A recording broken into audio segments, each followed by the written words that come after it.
I see the people's means like the bhakt of Allah. They pierce their body and their means they do rally out on the road. What is it actually? भाई साहब ने सवाल किया कि हम देखते हैं कि मुसलमान लोग अपने जिस्म को मारते हैं और खून करते हैं, क्या है? कुरान मजीद में कहा भी नहीं लिखा है कि मुसलमान should pierce the body. Quran मजीद में कहा नहीं लिखा है कि अपने जिस्म को मारना चाहिए। जहां तक कि सही हदीस है, सही हदीस में अल्लाह के फरमाते अगर इंतकाल होता है आपके घर वाले का या कोई नुकसान होता है, मैक्सिमम आप 3 दिन तक शोक मना सकते हैं, 3 दिन से ज्यादा नहीं, क्योंकि किसी का भी इंतकाल होता है वो अल्लाह की तरफ से है। तो इंतकाल होने के बाद भी, मौत के बाद भी अगर आपको शोक मनाना है, अगर आपको you want to wail and cry, maximum 3 days. तो ये कुरान और हदीस के मुताबिक नहीं है, और कोई भी करता है तो कुरान के खिलाफ करता है। Hope the answer the question है कि पैंथियज्म, सबको खुदा मानना, इसका जवाब है। उसका जवाब में कहा था हमारे भाई जो अवतार सिंह थे ना, उसने कहा था पैंथियज्म, सब कुछ खुदा है, सब कुछ खुदा है। इससे क्या होता है कि सब कुछ खुदा है, मतलब अगर आप सबको खुदा मानते, चोर को भी खुदा मानते, डाकू को भी खुदा मानते, खुदा का मतलब उसका कहना मानना, बराबर कि नहीं? उसकी इज्जत करना, उसकी इबादत करना, वो जो कहता है उसकी बात मानना। तो आप अगर वो चोर को खुदा बोलेंगे, वो बोलेगा चोरी खुदा, चोरी करना शुरू करेंगे। वो बलात्कार करने वाला कहेंगे आपसे, आप उसको खुदा बोलेंगे, चल मैं बलात्कार कर, आप करेंगे? करेंगे? तो इसी तरह ये इलॉजिकल है। खुदा एक है और सिर्फ उसकी इबादत करना चाहिए। और ये जो फिलॉसफी है, ये फिलॉसफी जो आप बोल रहे किधर से आई? इसे कहते हैं एंथ्रोपोमॉर्फिज्म। क्या कहते हैं? एंथ्रोपोमॉर्फिज्म मतलब गॉड ने हर चीज की शक्ल हासिल की, और इसके अंदर एक फिलॉसफी है कि खुदा इतना पाक, इतना नेक, वो जानता नहीं कि किस तरीके से इंसान को तकलीफ होती है। और ये एंथ्रोपोमॉर्फिज्म जो फिलॉसफी है, खुदा अलग अलग चीज में शामिल होते हैं। और कई मजहब इस्लाम के अलावा, कोई मजहब कहता है कि खुदा एक बार इंसान का रूप हासिल किया, कुछ मजहब कहते हैं अनेक बार। और उनकी लॉजिक है कि खुदा इतना पाक, इतना नेक, इतना महान, उसे पता नहीं इंसान की तकलीफ क्या है, इंसान को किस चीज का बुरा लगता है। इतना नेक, इतने पाक, इंसान को दर्द कैसा होता है, इंसान को तकलीफ कैसा होती है। तो ये खुदा जो नेक और पाक है, जानने के लिए इंसान के उसूल क्या होना चाहिए, वो इंसान का रूप धारण करते हैं। ये फिलॉसफी है एंथ्रोपोमॉर्फिज्म की। ऊपर से लगता है बहुत लॉजिकल है, खुदा इतना नेक, इतना पाक, इतना दयालु, वो जानता नहीं बेचारे इंसानों की क्या तकलीफ है, क्या मजबूरी है, क्या मुश्किलात है। तो इंसान का रूप धारण किया लिखने के लिए, क्या इंसान के लिए अच्छा है बुरा है।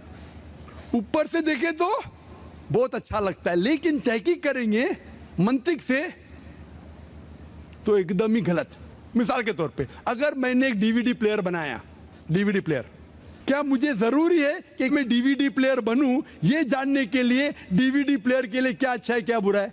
जरूरी है? नहीं। मैं एक इंस्ट्रक्शन मैन्युअल लिखूंगा कि डीवीडी प्लेयर को प्ले करने के लिए डीवीडी डालो, प्ले का बटन दबाओ, स्किप करने का स्किप का बटन दबाओ, स्टॉप करने का स्टॉप का बटन दबाओ। पानी में मत डालो, खराब हो जाएगा, ऊपर से मत फेंको, खराब हो जाएगा। मुझे डीवीडी प्लेयर बनने की जरूरत नहीं। इसी तरीके से खुदा हमारा खालिक है, हमारा बनाने वाला है, हमारा पैदा करने वाला है, उसको इंसान बनने की जरूरत ही नहीं।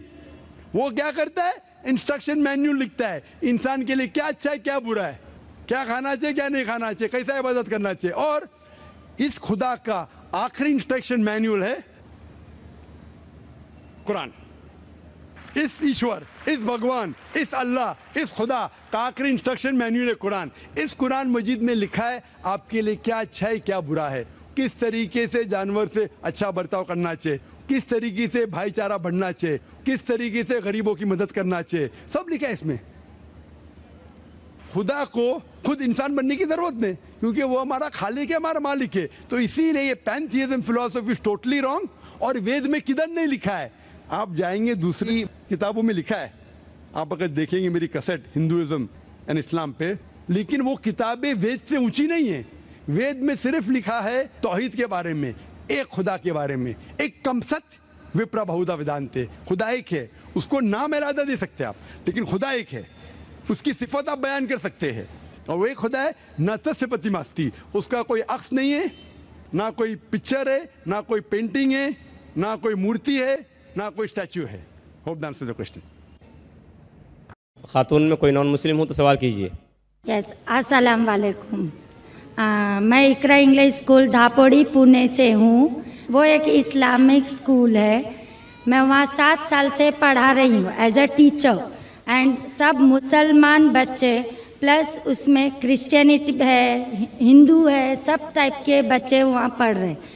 उसमें एक ख़ास बात मुसलमान लोगों को मैं कहना चाहती हूँ कि उन लोग में इतनी तो इंसानियत है कि उन्होंने कभी भेदभाव नहीं किए।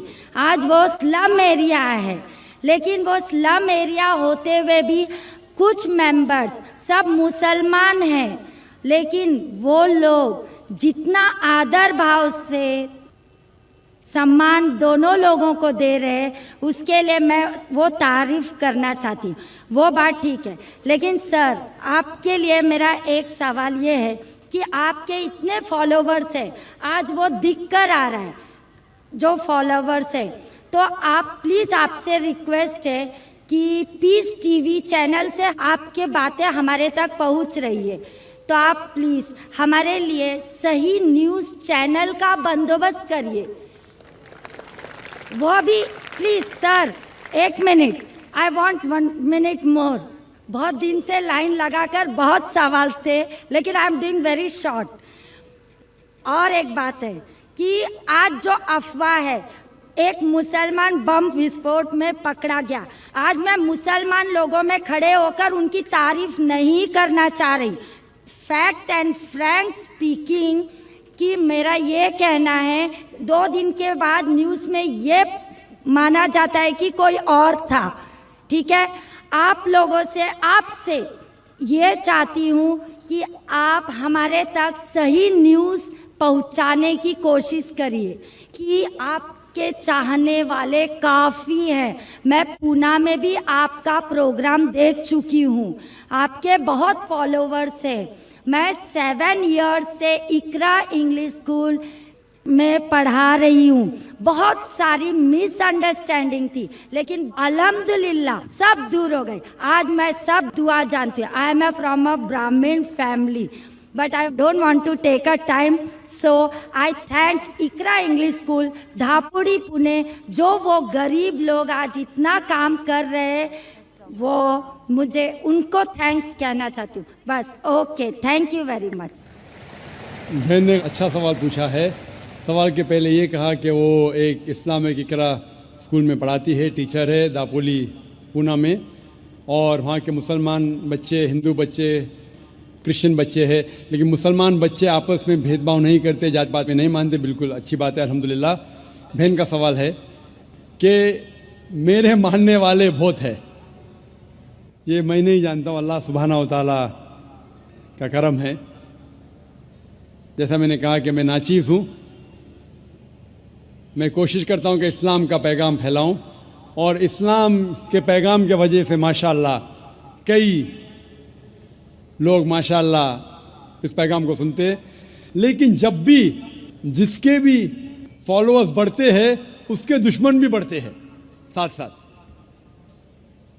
और हम जानते हैं कि दुनिया में सबसे ज़्यादा माना हुआ शख्स, सबसे बेहतरीन इंसान इस दुनिया में मोहम्मद सल्लल्लाहु अलैहि वसल्लम, इसमें कोई शक नहीं, मोहम्मद सल्लल्लाहु अलैहि वसल्लम। लेकिन सबसे ज़्यादा किताबें अगर कोई शख्स के खिलाफ लिखी गई है, वो मोहम्मद सल्लल्लाहु अलैहि वसल्लम के खिलाफ। बहन का सवाल है कि वो पीस टीवी देखती है, पीस टीवी से खुश है, पीस टीवी से इस्लाम का पैगाम फैल रहा है। वो चाहती है कि एक ऐसा चैनल शुरू करूं मैं जो सही न्यूज़ इंसानों तक पहुंचाए। आप गोया के मेरे दिल में झांक के मेरे दिल की बात कह रही है। सर एक क्वेश्चन लास्ट, सर एक मिनट, जस्ट अ मिनट। आज सारी दुनिया की अर्थव्यवस्था बर्बाद हो रही है। साम्यवादी रूस की अर्थव्यवस्था लगभग समाप्त हो गई है। पूंजीवादी अर्थव्यवस्था खत्म होने के कगार पर है। क्या यह सही समय नहीं है कि मुस्लिम अर्थव्यवस्था को लागू कर दिया जाए? Thank you sir. माशाल्लाह, बहन का काफ़ी मुताल्ला है इस्लाम के बारे में, और वो कह रही है कि इस्लाम सारे जहां में लागू होना चाहिए। वही मैं कहता हूं, this Quran is the constitution. हर मुल्क का कॉन्स्टिट्यूशन होता है, ये इंसानियत का कॉन्स्टिट्यूशन है कुरान। इसीलिए इस कॉन्फ्रेंस का टाइटल है peace the solution for humanity. इस्लाम इंसानियत के लिए हल। जितना इस्लाम फैलेगा उतनी ही इंसानियत की मुश्किलात दूर होगी, और ये कुरान इज द कॉन्स्टिट्यूशन। अगर ये कॉन्स्टिट्यूशन सारी दुनिया में लागू हो जाएगा, इंशाअल्लाह इस दुनिया के इंसानियत की सारी मुश्किलात दूर हो जाएंगी। आपने जैसे फरमाया कि एक न्यूज़ चैनल होना चाहिए, ये मेरी ख्वाहिश है। कई साल पहले एक ख्वाहिश थी कि एक इस्लामिक चैनल शुरू करूं, और जानता हूं कि इस्लामिक चैनल शुरू करना ये कोई खाने की बात नहीं, इट्स एन हरक्यूलेंट टास्क। शुरू करने के बाद इस्लाम के मुताबिक, कुरान और हदीस के मुताबिक चलाना तो और मुश्किल काम है। ये अल्लाह ताला, और मैं हमेशा समझता हूं कि अगर जो भी चीज़ आप करना चाहते, आपको जो भी अल्लाह ताला ने दिया है वसाइल, उससे शुरू करो। आपके पास 100 रुपया, शुरू करो, रुको मत, जब वसाइल आएंगे तो शुरू करूंगा। हमने शुरू किया हमारे इदारे के ज़रिए, अल्लाह ताला ने हमारी मेहनत को कबूल फरमाया। अभी एक पीस टीवी माशाअल्लाह है, जो तकरीबन 3 साल पहले शुरू हुआ, 2 साल 10 महीने, और अल्लाह की मदद है, अल्हम्दुलिल्लाह सुम्मा अल्हम्दुलिल्लाह। ये पीस टीवी अभी सारी दुनिया में मौजूद है। 3 महीने पहले सिर्फ साउथ अमेरिका में मौजूद नहीं था, अल्लाह की मदद से 3 महीने से साउथ अमेरिका में भी मौजूद है। क्योंकि साउथ अमेरिका में अंग्रेज़ी बहुत कम लोग बात करते हैं, क्यों हम कोशिश करें, लेकिन अल्लाह ताला ने वो भी कर दिखाया अल्हम्दुलिल्लाह। और हमारा इरादा है कि एक पीस नेटवर्क हो, और उस पीस नेटवर्क में एक चैनल पीस न्यूज़ भी हो। मैं चाहता हूं कि आप दुआ करें कि एक ऐसा चैनल हो जो सही न्यूज़ दे। अक्सर news channel they are governed by politicians. जो न्यूज़ चैनल की आमदनी है, they behave like groups supporting political parties और डिफरेंट व्यू पॉइंट्स। कोई भी चैनल लो आप, उनकी जो आमदनी है वो एडवर्टीजमेंट नहीं है, they are pressure groups.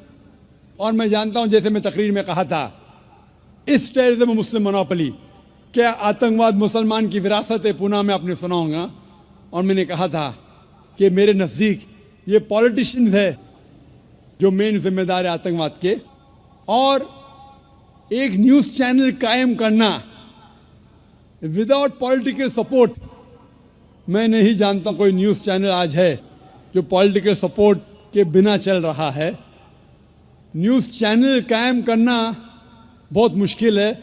News channel कायम करके कुरान और हदीस के मुताबिक चलाना बहुत बहुत मुश्किल है। मैं चाहता हूं कि आप सब दुआ करें कि अल्लाह सुब्हाना व तआला हमसे ये भी काम करवाए कि इंशाअल्लाह मुस्तकबिल में एक ऐसा चैनल हो जो सिर्फ मुसलमानों के लिए नहीं, गैर मुसलमानों के लिए भी एक साफ सुथरा न्यूज़ चैनल हो जो हक की बात फरमाए। क्योंकि अल्लाह ताला फरमाते सूरह इसरा में, सूरह नंबर 17 वर्स नंबर 81 में, वकुल जाल हक वज़ाकल बातिल इन्नल बातिल कान ज़हूका। कहो कि हक आ चुका है और बातिल ख़त्म होने वाला है, क्योंकि बातिल फी नफ्से ख़त्म होने वाला है। Hope the answer the question is